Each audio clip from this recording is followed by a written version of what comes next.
Episode की शुरुआत में हम देखते हैं वो शिप एक आइलैंड पर आ जाता है और फिर हम आन्या और लॉयड को देखते हैं जो कि उस शिप से उतरकर आगे की तरफ जा रहे होते हैं। और तभी लॉयड की नजर वहां मौजूद दो ऑफिसर्स पर पड़ती है, जिन्हें देखकर वो कहने लगता है मुझे खुशी है कि स्टेट सिक्योरिटी सर्विस की ये सभी ऑफिसर्स हमलावर पर नजर रख रहे हैं। और तभी आन्या लॉयड से कहने लगती है मैंने सुना है कि ऐसे समय में नॉर्मल पापास भी अपनी डॉटर के साथ खेलते कूदते और मौज मस्ती करते हैं। तो ये सुनकर लॉयड चौंक जाता है और वो कूदते हुए आगे की तरफ जाने लगता है और उसके जस्ट सामने ही और खड़ी होती है, जिसे देखकर आन्या खुश हो जाती है और उसके पास आकर चिपक जाती है और यार लॉयड से कहने लगती है आज मुझे छुट्टी दे दी गई। पर लॉयड उससे कहने लगता है तुम्हारा चेहरा थोड़ा सूजा हुआ लग रहा है, तो क्या तुम ठीक हो? तो यार उससे कहने लगती है जिस कपल को हम एंटरटेन कर रहे थे उनमें बहस हो गई और जब मैं उन्हें रोकने के लिए उनके बीच गई तो ये हो गया, पर एंड में कपल स्माइल कर रहा था, इसीलिए मैं रिजल्ट से खुश हूँ। तो ये सुनकर लॉयड कहने लगता है अच्छा ऐसा है। और तभी आन्या यार से कहने लगती है क्या मम्मा आज खेल सकती है? तो यार हाँ कहती है। और फिर वो तीनों एक कैफे में जाते हैं और उसके बाद साइकिलिंग करते हैं, माइन में जाते हैं, हॉर्स राइडिंग करते हैं और आन्या को झूला झुलाते हैं और वहाँ की अलग अलग जगहों पर बहुत मजा करते हैं। और यार आन्या को देख के कहने लगती है मुझे उम्मीद है कि इस तरह के पीसफुल दिन हमेशा रहेंगे। और फिर आन्या एक बोट को देखकर उन दोनों से कहने लगती है मैं वो काम करना चाहती हूँ जहाँ आप समुद्र में जाएं और मछलियों को देखें। तो ये सुनकर यार कहने लगती है इसके लिए तो मैं स्विम सूट पहनना पड़ेगा ना। और वो अपने मन में कहने लगती है अगर वे मेरे चेस्ट पर घाव देखेंगे तो मैं खुद इसके बारे में बात नहीं कर पाऊंगी। और ये बात आन्या को अपनी टेलीपैथी से पता चल जाती है, तो वो कहने लगती है दरअसल हमें शार्क खा सकते हैं, इसीलिए कोई बात नहीं। पर उस बोर्ड में बने स्विम सूट को देखकर ये और मान जाती है और आन्या से कहने लगती है चिंता मत करो कोई शार्क नहीं है। और फिर हम उन तीनों को समुद्र के अंदर देखते हैं जो कि वहाँ की मछलियों को देख रहे होते हैं। और फिर वो लोग समुद्र से बाहर आ जाते हैं और आन्या सर्फिंग के लिए कहने लगती है तो यार मान जाती है और फिर यार उसे थोड़ा सा धक्का देती है, पर आन्या बहुत स्पीड से चिल्लाती हुई लहर पर से आगे की तरफ जाने लगती है और ये देखकर यार घबरा जाती है। पर तभी लॉयड वहाँ पर आके आन्या को पकड़ लेता है और उसे यार के पास ले आता है। और आन्या लॉयड से कहने लगती है मैं वो फिर से करना चाहती हूँ, पर लॉयड इसके लिए मना कर देता है और यार उसे सॉरी कहने लगती है। और फिर शाम को हम देखते हैं आन्या कह रही होती है हमने खूब खेला, तो ये सुनकर यार भी हाँ कहती है। और लॉयड घड़ी को देखकर कहने लगता है ये बस समय की बात है, हमें सब पर वापस जाना चाहिए।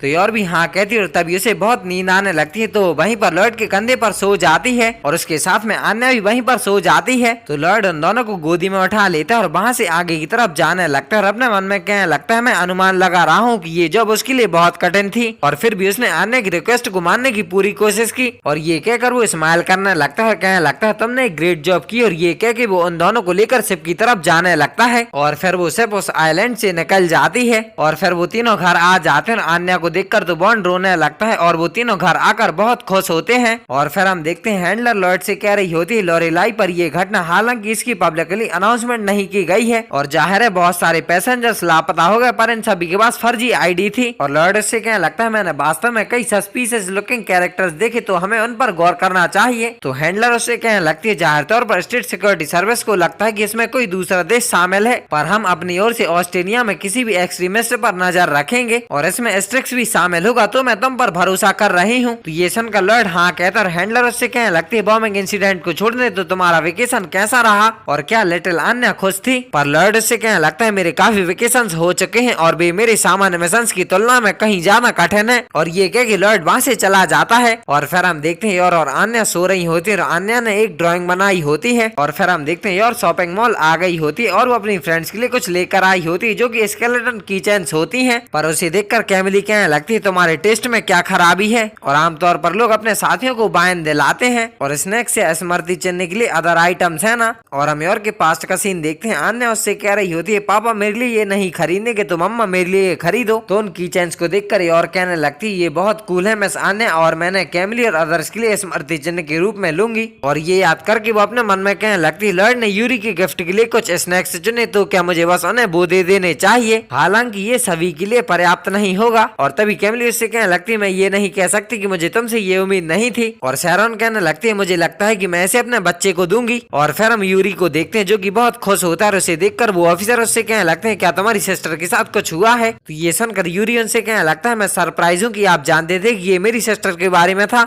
और वो उन्हें बताता है कि मेरी सिस्टर अपनी बिजनेस ट्रिप से वापस आ गई है और मैं काम के बाद अपनी सिस्टर के घर रुकने जा रहा हूँ। और ये कह के वो बहुत खुश होता है। और फिर हम लॉयड को देखते हैं जो कि पिलोस रख रहा होता है और वो कहने लगता है जब भी उसका भाई आता है तो ये सब तैयार करना काफी कष्टदायक होता है, लेकिन उसके रिलेटिव होने के बावजूद वो स्टेट सिक्योरिटी सर्विस का एक ऑफिसर है जो वाइस का कट्टर दुश्मन है, तो थोड़ा सा भी गार्ड डाउन करना मुझे महंगा पड़ सकता है। और ये कह के वो पिलोस को और पास करता और कहने लगता है मुझे रिसेंट फैमिली फोटोज भी ऐड करनी चाहिए। और फिर हम आन्या को देखते हैं जो कि स्कूल आ गई होती है और उसे देखकर बेकी कहने लगती है तुम थोड़ी सांवली लग रही हो, तो क्या तुम कहीं गई थी? तो आन्या उससे कहने लगती है ये एक लंबी कहानी है, लेकिन हाँ उस दिन आन्या समुद्र पर थी और ये एक एपिक एडवेंचर की शुरुआत थी। तो ये सुनकर बेकी अपने मन में कहने लगती है वो यहाँ कौन बनने की कोशिश कर रही है और आन्या से लग्जरी क्रूज शिप के बारे में बता के अपने मन में ख्याली पुलाव पकाने लगती है। और तभी बेकी उससे कहने लगती है ये बिल्कुल नॉर्मल है। तो ये सुनकर आन्या शौक हो जाती है और उससे कहने लगती है ये बिल्कुल भी नॉर्मल नहीं और इसे प्रिंसेस लॉरेलाई या कुछ और कहा जाता था। तो बेकी उससे कहने लगती है तुम्हारा मतलब प्रिंसेस लॉरेलाई से है और यहाँ एडमिशन कराने से पहले मैं वहाँ इस पर सवार हुई थी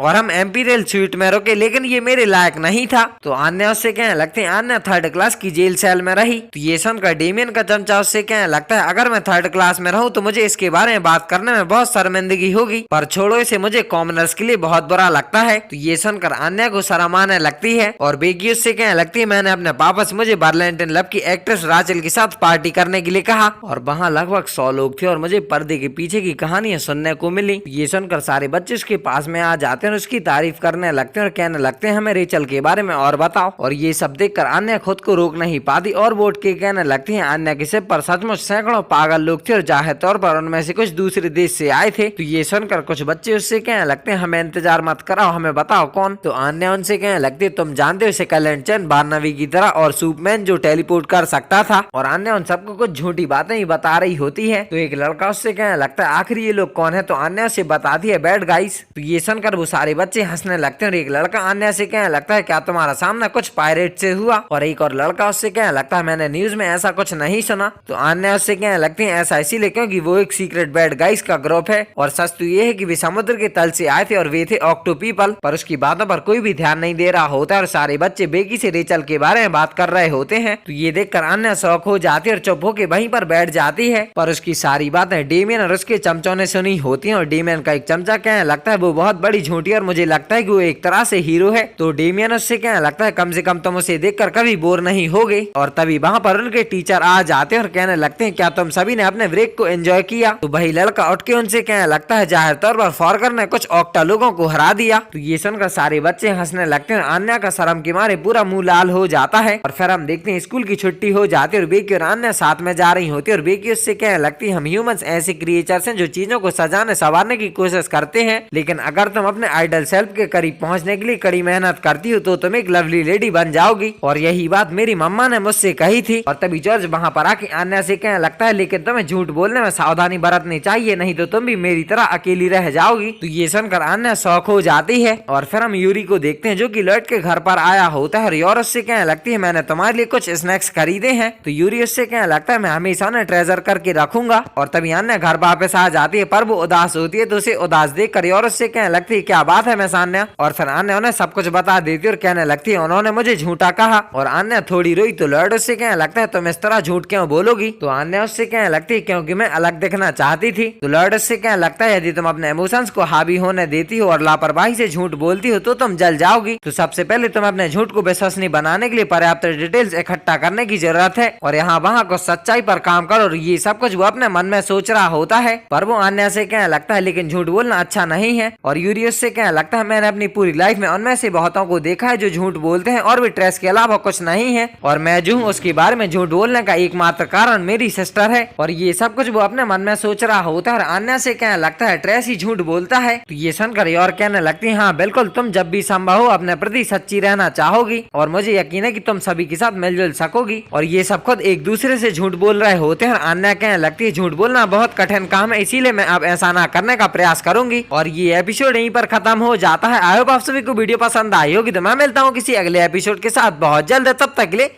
बाय बाय।